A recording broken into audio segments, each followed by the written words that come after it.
Hey, my name is Irina Hall, and today we're interviewing Amanda Denatala. Amanda created an app called Go With Me, and today she's going to share her experience with us on how to start with an idea and transform it into an actual product. So let's get started. About 17 months ago, my stepdaughter, who was 17 at the time and a senior in high school, got in my car and wanted the permission to download a couple of the popular dating apps in the industry. She was hoping to kind of expand her pool of available boys. And I originally said no, just not being accustomed to the way those things kind of work. And I went home that night and my husband said, well, you kind of have two choices. You can say no, and she's probably going to do it anyway. She'll be 18 in 8 months and she will definitely do it then. And even though this isn't the world that we grew up in, this is their world and they have to figure out how to navigate it. He said, or you could say yes, and you could allow her the opportunity to do it under your parameters and set her out in the world in 8 months a little more prepared. So I thought about what he said and realized that he was right. And so we allowed her to download 3 of the popular ones, and we got her passwords, and the parameters were she was never allowed to leave our house and meet anyone without our knowledge or consent. And about 3 weeks passed, and a lot of it had moved off the app just in text message form, but she really hadn't made any real connections. And so when we sat down to talk about it, she said she could delete them because there were preconceived notions of it being a hookup type app, and people wanted to meet her in the parking lot. And she even took the image and dropped it in Google image search, and there were 60 profiles under pictures. And then the other 2 wanted to ask her 400 questions about what she wanted in another person, what, religious background and financial status and all these things. She really didn't understand enough about herself yet to even answer. So she couldn't get beyond that. So again, I kind of laid there that night and I thought about how weird it was that we've never been or had the ability to be more connected in the world, but people feel more isolated now than ever. So we're not making real connections. I sat down at the computer and wanted to do some research about why it was, or if it was her experience or kind of the experience. And quickly I realized it was not only the experience, but there were a lot of personal safety issues that made me uncomfortable as a parent that went into these things. And that was kind of universal, both for men and women. There have been a lot of instances of men who show up to meet a woman from a profile and they end up beaten and robbed. And so between that and the catfishing, the fact that people felt as though it was difficult to move beyond email or text and get to an actual experience anymore outside of a coffee or maybe a beer. And then the upcoming generation doesn't know who's supposed to necessarily pay. So I think we've confused things when you think about how independent women want to be and men don't want to step on their toes. And so they're really having this feeling of unrest and insurity when it comes to how to operate within the dating world. As we moved forward in our business planning, one of the realizations that we had was that we didn't necessarily just need to try to facilitate romantic relationships, but also relationships in every aspect of our life. Friendships and partnerships and sporting partners and exercise partners and all of those things. So we set out to develop a product that had a lot of clarity on the front end so that you knew who was responsible for paying.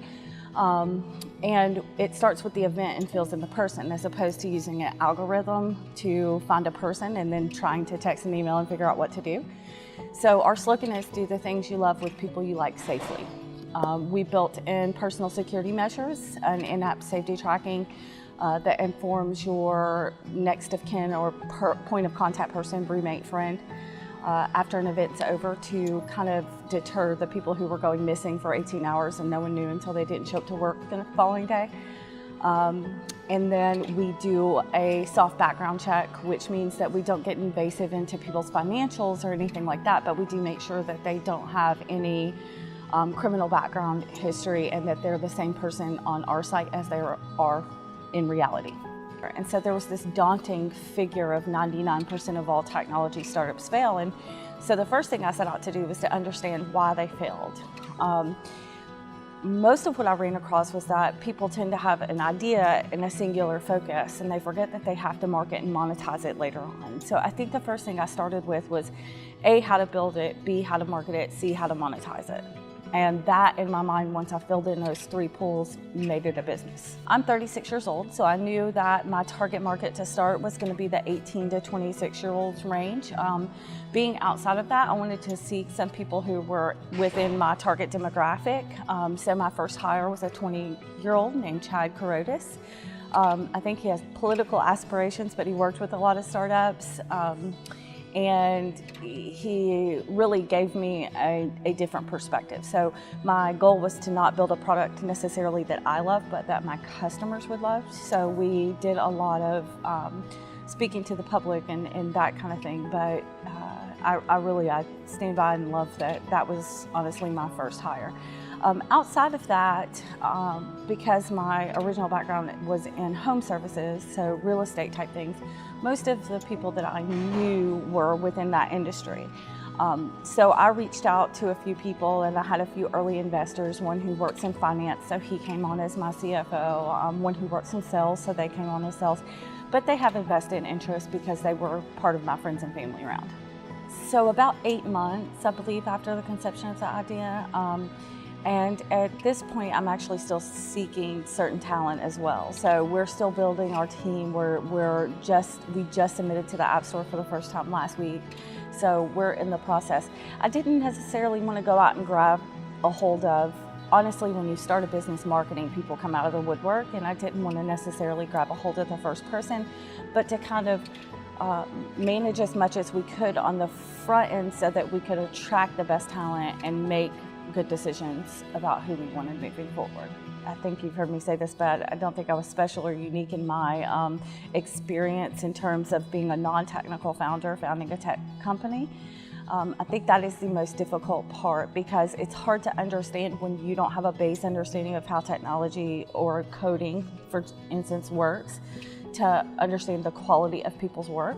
So I could look at screenshots of things that they've said they've done in the past or look at other companies, but the reality of when they start to actually put lines of code, together is totally different than what your expectation is. So I know the technical side of things has definitely been my biggest challenge. So first, I actually interviewed 17 companies, and I went with a firm.